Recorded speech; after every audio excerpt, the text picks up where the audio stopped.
It's because of regret, right? And naturally, when they regret losing you, it's a sign that they've actually grown. A lot of the times, regret is a sign that you have grown as a person. Or he just got his ass dumped for the same shit you dumped him for.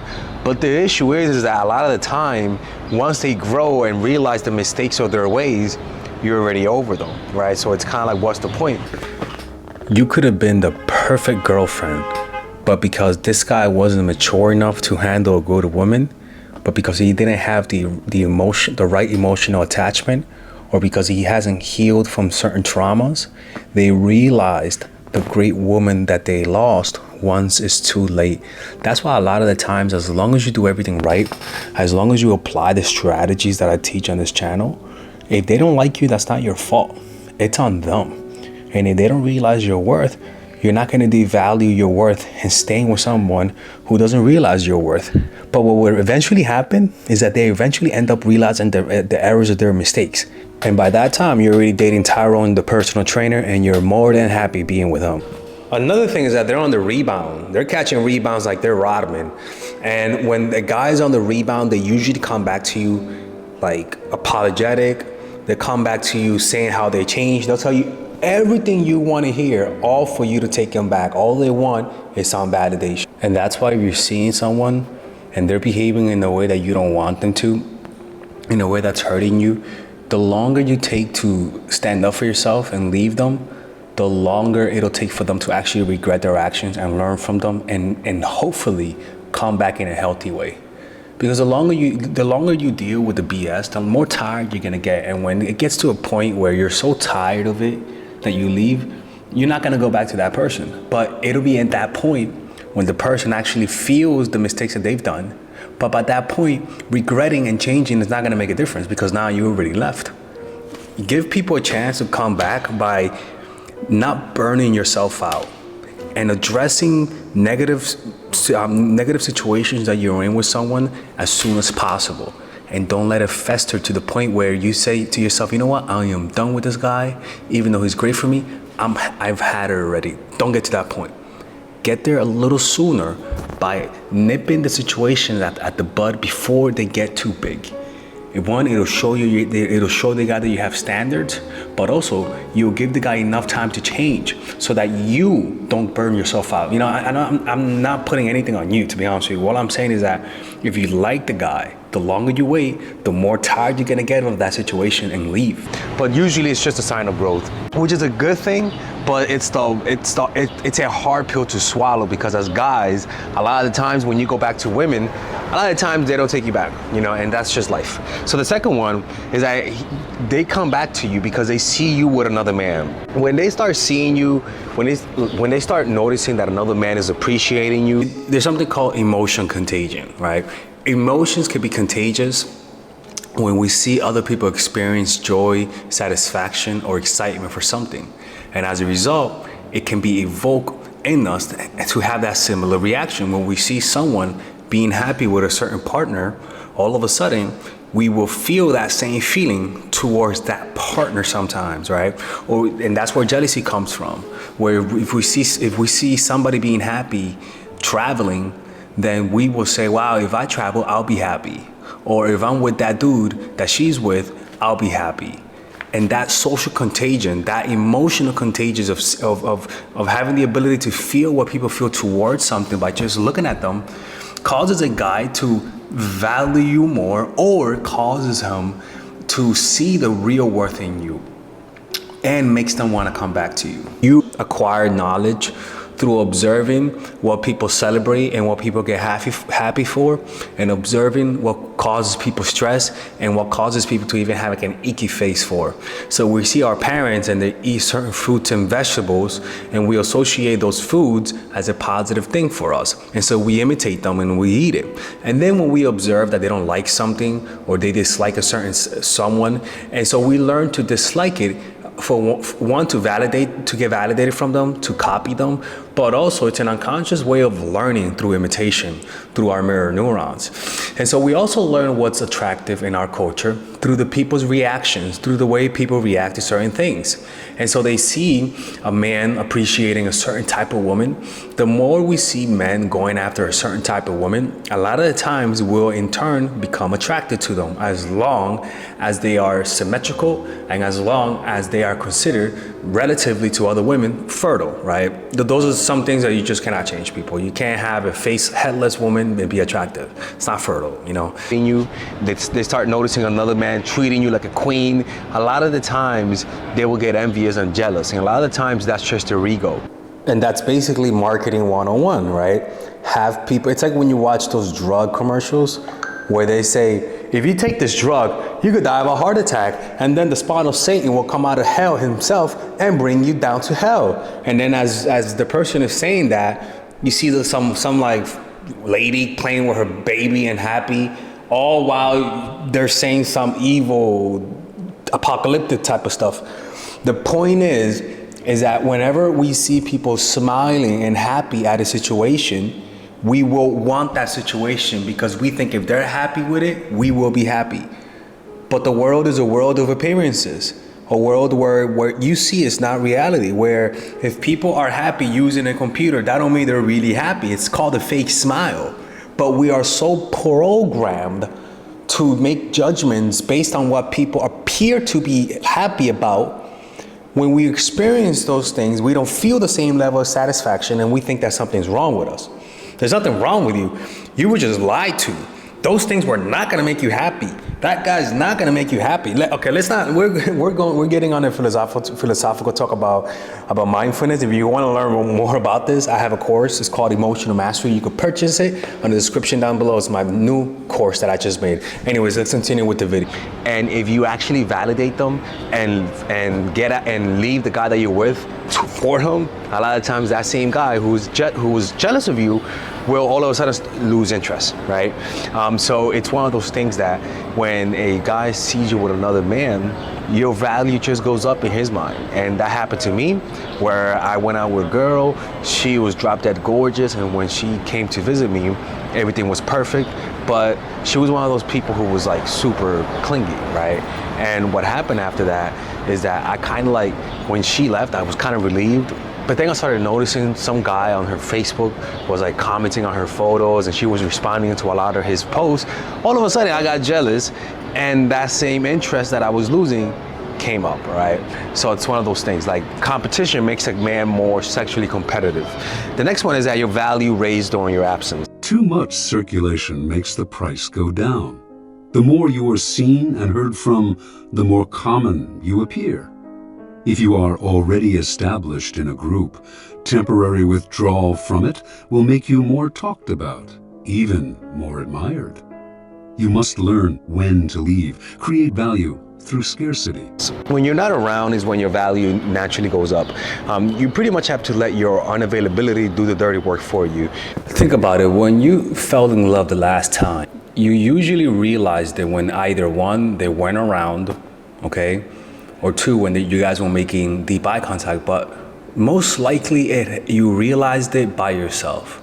You realized it when you were in bed thinking, or maybe you felt like they were leaving you, and then all of a sudden that sharp thunderbolt inside of you just hits you, man. It just hits you, and then you realize, oh my God, what the fuck? I think I'm in love with this person. It happens when you're not around. Just like diseases happen when you wake up in the morning, it seems like it, right? All the bad news happens in the morning when you wake up. But that's the issue, is that a lot of people forget that because of insecurity, right? We have this weird assumption, even though it goes against every evidence, even though it goes against everything that we've seen with our eyes, we have this belief that being there makes them fall in love with us. And the truth is that's not the case. They're not a baby, people. You're not making a connection with an infant. This is a person. The way that people connect with other people is not just in person, but when you're not around, you become a figment of their imagination. They begin to crystallize you in their minds. When something is not around is when our imaginations go more crazy. Is when we begin to visualize them, feel their presence even though they're not there. When our parents dies, when we begin to feel more uncontrollable emotions. Absence creates a space for uncontrollable emotions. Absence creates space for love. They would tease a man's imagination, stimulating the desire not just for sex, but for something greater, the chance to possess a fantasy figure. Once they had their victim's interest, these women would lure them away from the masculine world of war and politics and get them to spend time in the feminine world, a world of luxury, spectacle, and pleasure. You pretty much have to let your distance be the thing that raises your value more than your presence. And that's why it's always good to have some distance from the person, not emotionally, but literal physical distance. Sometimes you have to have your own life. This is not something that you could manipulate it, but I don't recommend that. I recommend you actually have something to do during the daytime, where you actually have a life where you don't have to spend 24/7 with them. Now, are there relationships where spending 24/7 with the partner works? 100%. There is plenty of those situations. But generally speaking, you don't want to take that risk. Generally speaking, you should always give the person a little bit more space than necessary if you're somebody that's naturally clingy, because most likely you'll be doing less than you really think you should, right? For example, like if you're somebody who is really needy and I tell you to, give the guy distance, you'll give him some distance, A lot of the times you think you're creating distance when in reality it's like fake distance because you don't want to lose the person. It's almost like in politics when you're questioning a candidate that you're supposed to be going hard on, and you give them easy questions. Or if your friend tells me smack me as hard as you can, you don't really smack them as hard as you can. You smack them by halfway. So I tell you these strategies, and I tell you to pull away, to give the person distance. And a lot of the times, because of your tendency to be needy, tendency to be afraid of losing them, a lot of you guys just go halfway. And that's why I tell you guys the things that I tell you, because I completely know you guys are gonna go halfway. So I'll tell you guys only see him once a week, knowing full well that if it wasn't for me, you'll see him 10 times a week. And me telling you see them 1 time per week, then you'll end up seeing them 3 times a week, 4 times a week, which is the whole point. You get what I'm saying? Now, it's important to differentiate. If you're a Terminator as a woman who is cold on the inside and men complain to you about being cold, then you gotta go in the opposite direction. Now, the next one is he just wants the poom poom, pretty much, right? He wants a poom poom. A child is usually a willful, stubborn creature who will deliberately do the opposite of what we ask. But there is one scenario in which children will happily give up their usual willfulness when they are promised a surprise. Perhaps it is a present hidden in a box, a game with an unforeseeable ending, a journey with an unknown destination, a suspenseful story with a surprise finish. In those moments, when children are waiting for a surprise, their willpower is suspended. They are in your thrall for as long as you dangle possibility before them. This childish habit is buried deep within us and is the source of an elemental human pleasure, being led by a person who knows where they are going and who takes us. And usually that they come back only just to get the poom poom. It's just that simple. And it's actually one of the main reasons why guys come back. Now, for example, I bet a lot of you guys noticed that during the pandemic, a lot of guys were coming back to you. Now, there were 2 reasons why they were coming back to you, right? One, emotionally, they were lonely. Emotionally, they needed a female attention. That naturally makes a guy, like, he's almost like, he's looking for anybody to love him, anybody to give him some validation, some attention. And you have to realize, again, that type of desire, that type of coming back really isn't genuine. It really isn't something that you could hold on to. It's something that's just temporary. You are just a product of the circumstance. You were around, he saw your number, he is sad, and he hits you up. And once you validate him, what tends to happen is that they actually end up pulling away. And the funny thing about male loneliness is that men are more lonely than women are. Men have less friends. Men keep, well, I think I don't know what the studies show about men keeping friends, but nowadays men are just not as social and they don't have the social support. And even when men try to get help, those men, the people who are helping them are demonized and called sexist and evil and misogynist, and any type of help for men gets killed because of the social judgment that men get for getting help. So for example, if you have a guy that never had a girlfriend, and here comes this guy teaching guys how to have a girlfriend, that guy will be demonized. And so the self-help community for men has been blacklisted by mainstream media. So you just have a higher propensity of men who come back to their old exes because they're just lonely and they have no support So they end up going back to people who they remember had a great time with them. But the thing with women is that, you know, women get over men more easily. That they just do. They have more of the support. The society that we live in encourage women to talk about their feelings more, which is goes in line with their nature. Men don't talk about their feelings. Men act their feelings out through sports, through physicality, through a physical experience, through pushing each other, playing basketball, like feeling each other's body in a straight way, right? But that's how men express their emotions. And society today doesn't understand that, and they call that suppression. They call that they don't know how to express their emotions, when in reality, that's how they express it. So you just have a lot of guys who are isolated, alone, and nobody to go to but their exes a lot of the times, and they'll go back to you, and you wonder, why is this dude back again? Why are all of my exes back again? Well, because a lot of these guys just don't have social support. They just don't. They don't have options. Before the seduction proceeds, you must place a mirror in front of them in which they glimpse that inner emptiness. Made aware of a lack, they now can focus on you as the person who can fill that empty space. Remember, most of us are lazy.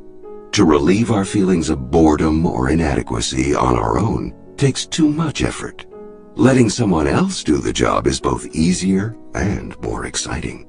The desire to have someone fill up our emptiness is the weakness on which all seducers prey.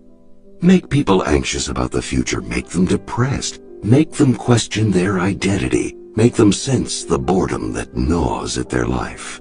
The ground is prepared. The seeds of seduction can be sown. Hopefully this made some sense to you. Understand that the only type of relationship that works with a guy is a guy that made mistakes, or you made mistakes, and he comes back, and when he comes back, he actually makes up for it. His behavior doesn't return to what it was before. It's pretty much does he or she repeat the behavior that made you pull away from them? And if they keep doing it, then you know what, you can't change people, you gotta let them be. But generally speaking, don't go back to people who you already had a relationship with. They never tend to work out. Like it's usually, you end up being like an on and off type of thing, and that's not a beneficial thing for anyone, to be honest with you, emotionally at least. Anyways, hopefully this video makes sense. We're having a seminar in London. You can click on the description down below to purchase tickets. If you guys want to attend my seminar in London, just, you know, it will say it right there. And we're having seminars in the United States. You can click on the description down below to check out those dates, all right? Anyways, I'll see you guys later. Bye-bye. All right, ladies and gentlemen, if you guys haven't purchased any of my courses, we have a special bundle deal for everyone. So that you could purchase all of my courses, meaning you could purchase the Psychological Game of Attraction, Natural Chemistry, and Nice Girl, along with all of the bonuses. Originally, if you purchase everything without the bundle, it'll be around $500, to be honest with you. But right now, if you guys purchase it with the bundle, you guys will be able to get all of these courses: Psychological Game of Attraction, which is for women who are single; Natural Chemistry, which is for women who are in a relationship; Nice Girl, which is a course on assertiveness, along with all of the bonuses: Social Mastery, Practical Mastery in terms of how to master anything; Social Mastery in terms of how to master your social skills; and The Laws of Human Nature, wherein it's part of the Robert Greene book club I used to have. All of these, naturally, like I said, it's $500. Now you get it at $394, which is essentially 20% off everything. But if you guys want to purchase a more affordable bundle, you guys can purchase the bundle without the bonuses, and that will be at $224 rather than the $300. Well, rather than the $293 that you guys would naturally purchase it. So you could purchase it with the bundle or without the bundle. You could purchase it with the bonuses or without the bonuses. It's all of the work that I put in the last 4 years, in the last 5 years actually, all of the research that I've done. And this course, rather than watching all of my videos, and because they could be random and you could sort of like lose the big picture because there's just so many videos, you guys get all of the content condensed in a course. Trust me, people, if you guys purchase this, you won't regret it. If you haven't purchased it, hopefully this will push you towards it, because it's something that I believe in, and everyone who's purchased my course have been satisfied with it. And if they didn't like it, I always give their money back. I have never rejected a refund. All right. So purchase it right now. Click on the description down below where it says purchase the bundle, and I'll see you guys inside.